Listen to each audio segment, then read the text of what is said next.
All right, hello, Honors 110. So today we officially bring our Unit 3 relationship, sex, and love, and for that matter, all of our units for this course to a close with the last assigned reading.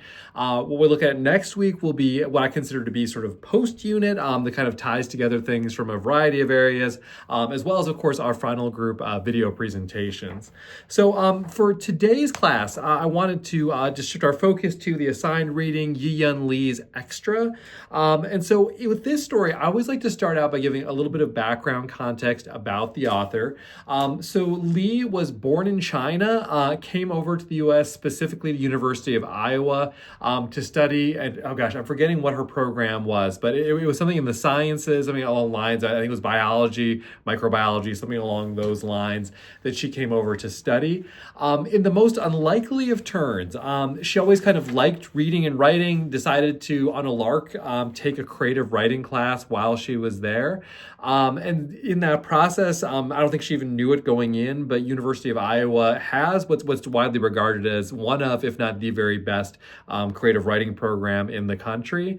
And so she ended up taking a course there, and her faculty, the professors who were teaching her, were just kind of wowed by what she could do, and told her, you should really be doing this writing thing rather than that science thing that you came over here to do.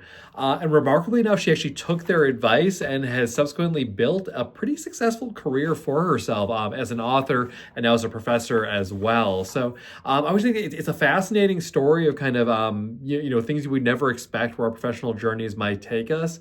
On top of that, I always think it's sort of an interesting story just because whereas a lot of writers come from a fairly specific tradition, having studied literature in the US, coming into it cold. So coming in from a perspective of not having read a lot of Western authors, of telling these stories that kind of organically came to Lee and were rooted often in her home country, really kind of opened up the ability for her to write some really different stuff, including this story, which tends to get kind of mixed reactions from students, particularly as a capper to our relationship, sex, and love unit, just because it's so different. It's so kind of contrary to what we tend to think of by default when we think of the topics of relationship, sex, and love. So with that all established, I want to go into the story itself here, and first off look at Granny Lin's relationship here with Old Tang. And particularly, the arrangement here is that she's a woman who, is honorably retired, so they've closed down her factory. She doesn't have a job anymore. She doesn't have a family. And so she's basically married off to this guy who she has not met, who's not really in a position to express an opinion about it even. He is sort of in his dying days, but has kind of lost his mental capacities, and she's kind of more or less kind of hired as a caretaker for him. And so with this, I think some cynical reads I've heard students sometimes have around Granny Lin would sort of cast her as a gold digger in this case. And I certainly understand that. She's entering a marriage pretty much for the money. On the other hand, this seems like it's definitely kind of an arranged situation where she's being, called his wife, where it's being called a marriage, but really she's actually being hired on as his caretaker, where she is, getting to live in this house, getting access to Old Tang's resources in exchange for taking care of this guy, with the understanding that when he passes, that she'll receive some compensation overall. So I guess there's a starting question there I just want to pose, what we think of that arrangement, what your reactions are to it. But then paired with that, as the story kind of plays out, obviously Old Tang dies very shortly after he's come into her care, and the family sort of blames her for it. So one of the practical outcomes of this is that she does not get paid out the way that she had anticipated. So she lives comfortably for the remainder of Old Tang's life, but then she's kind of back out on her own. They do help her get a job that sets up the next stage of the story, but nonetheless, it's a very different situation. And so I also want to pose sort of a practical question, I guess, in some ways, but what do we feel about sort of how Granny Lin is treated in this instance? Should she have been paid out as the widow of this old man, the way the arrangements seem to be designed to kind of play out? Or do we think she should not have been paid anything? Should she have received something? I don't know. I think this is very much kind of a question that's open to interpretation. So I welcome you all to kind of engage with that in the discussion. Moving on, though, she goes on to this place where she's taking care of Kang at this school. And so in this situation, we see her, form this bond with Kang where it's an unusual relationship, right? Where she's very close to him, arguably too close in some ways. But so I'm curious as, again, kind of just what we make of this relationship between Granny Lin and this child, Kang. Do we see it as kind of purely maternal? Do we see any issues with this relationship? I've had a lot of different reactions from students in the past to how they kind of read this.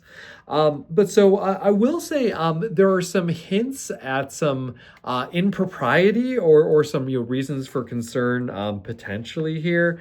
And so in particular, I wanted to go. Let me see if I can find my specific spot in the text here. Let me see if let me do a quick search in my PDF. I meant to pull this up before I started recording here. Let's see.